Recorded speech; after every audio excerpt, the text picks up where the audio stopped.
High আমার প্রিয় ছাত্রছাত্রী, এখন আলোচনা করতে চলেছি মানে আইডিসি পেপার এডুকেশন নিয়ে। তো প্রথমে বলি যে first and second and third semester IDC paper এডুকেশনের একই নিউ সিলেবাসের। তো সিলেবাসটা দেখে নাও কি রয়েছে না, ইনক্লুসিভ এডুকেশন, ঠিক আছে, অ্যান্ড ইউনিট 1 আর ইউনিট 2 এ রয়েছে ডিফারেন্ট এবেলড অ্যান্ড ডিসঅ্যাডভান্টেজ চিলড্রেন। তো সিলেবাসটা একবার দেখে নাও। আর একটা কথা বলি, যারা ফোর্থ সেমিস্টারে পড়াশোনা করছো ওল্ড সিলেবাসে, জি মানে জিই অ্যান্ড সিসি 4, জি4 সিসি4 সেমিস্টার 4, তাদেরও কিন্তু সেমই সিলেবাস, তাদেরও কিন্তু ওই ইনক্লুসিভ এডুকেশন রয়েছে। তো তাদের সিলেবাসটা একটু বিস্তৃত রয়েছে যেহেতু সিসি পেপার জিই পেপার। তো তোমাদের যেহেতু আইডিসি পেপারের 50 মানে মার্কসের যেহেতু প্রশ্ন হয় তোমরা জানো, তো তোমাদের মেনলি 15 নাম্বার মানে 15 মার্কস কোশ্চেন আসতে পারে, হয়তো দুটো, আর 4 মার্কসের কোশ্চেন আসতে পারে হয়তো 4টে, বা বিভিন্ন কলেজে বিভিন্ন ধরনের প্রশ্ন করছে, কখনো 10, কখনো 15, কখনো 5। তো এখন আমি দুখানা প্রশ্নের উত্তর নিয়ে আলোচনা করব। তো যাদের আইডিসি পেপার রয়েছে এডুকেশন, তাদের জন্য খুবই এটা কাজে লাগবে। এছাড়া যারা ফোর্থ সেমিস্টারে পড়ছো সিসিজিই4, তাদের তো ইনক্লুসিভ এডুকেশন রয়েছে, তো তাদের জন্য খুবই গুরুত্বপূর্ণ। তো তার আগে আমি যেটা বলি যে ফোর্থ সেমিস্টারে যে সিলেবাসটা রয়েছে তোমাদের, সেই সিলেবাসটাকে দেখিয়ে দিই, তারপরে আমি দুখানা নোটস নিয়ে আলোচনা করছি, ঠিক আছে? দেখো, সিসি4 জিই4 সেমিস্টার 4, ঠিক আছে, ওল্ড সিলেবাসে ক্যালকাটা ইউনিভার্সিটির আন্ডারে যারা পড়াশোনা করছে, দেখো তোমাদেরও একই রয়েছে। দেখো ইনক্লুসিভ এডুকেশন, দেখো ইনক্লুশন ওভারভিউ অ্যান্ড ডিফারেন্ট এবেলড, দেখো socially disabled and educational reforms for inclusive society, ঠিক আছে, এই হচ্ছে তোমাদের সিলেবাস। তো যে দুখানা প্রশ্নের উত্তর নিয়ে আলোচনা করছি, যাদের আইডিসি পেপার রয়েছে তাদেরও যেমন তাদেরও যেমন কাজে লাগবে, ঠিক তেমনি যারা ফোর্থ সেমিস্টারে পড়ছো তাদের জন্য খুবই গুরুত্বপূর্ণ, ঠিক আছে। তো চলো শুরু করি দুখানা নোটস।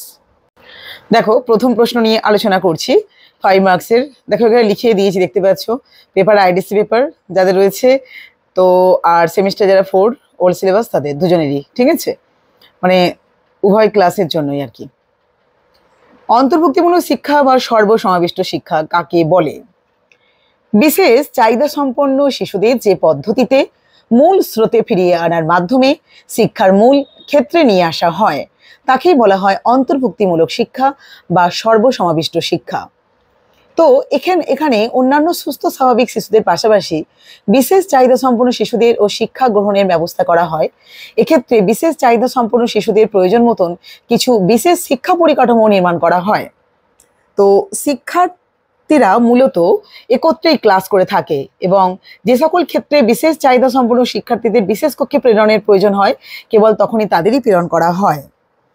প্রত্যেক দেশের পরিপ্রেক্ষিতে অন্তর্ভুক্তিমূলক শিক্ষার পারিপার্শ্বিক অবস্থা এবং পরিস্থিতি ভিন্ন। ভারতবর্ষে মূলত 3টি মূল ভাবের উপর নির্ভর করে শিক্ষার অন্তর্ভুক্তির কথা বলা হয়েছে।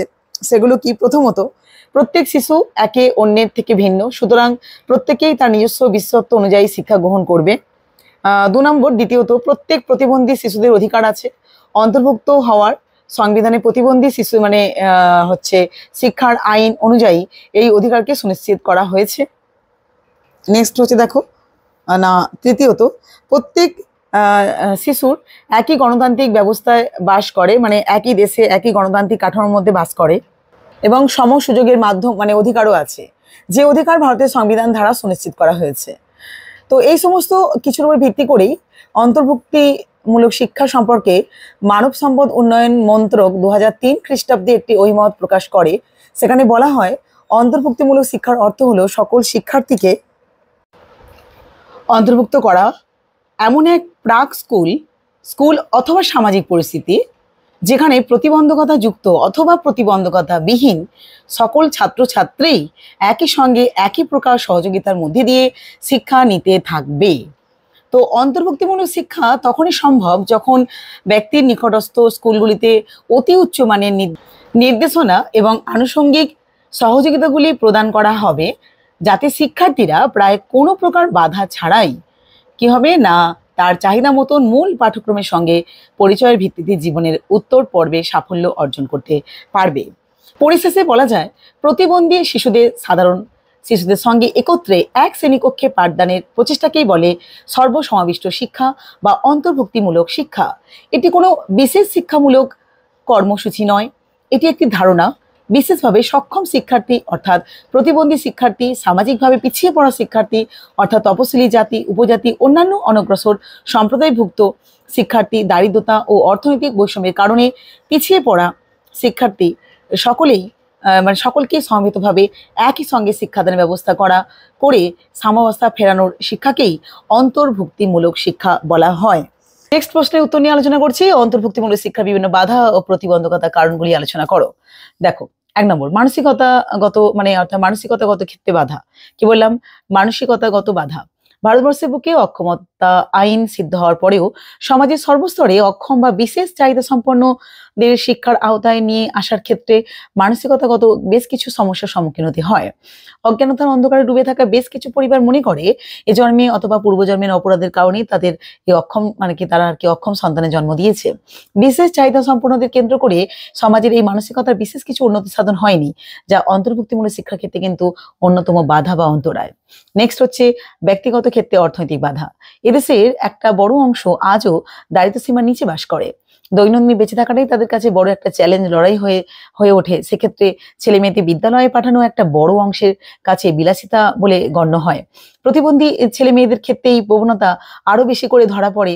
তাছাড়া প্রতিবন্ধী সন্তানের ক্ষেত্রে পঠন পাঠনের ব্যয়ভার বিশাল, ফলে অর্থনৈতিক অসঙ্গতি অন্তর্ভুক্তিমূলক শিক্ষার ক্ষেত্রে অনেক সময় একটা বাধা স্বরূপ সৃষ্টি হয়। যান্ত্রিক ও প্রযুক্তিগত ক্ষেত্রে বাধা।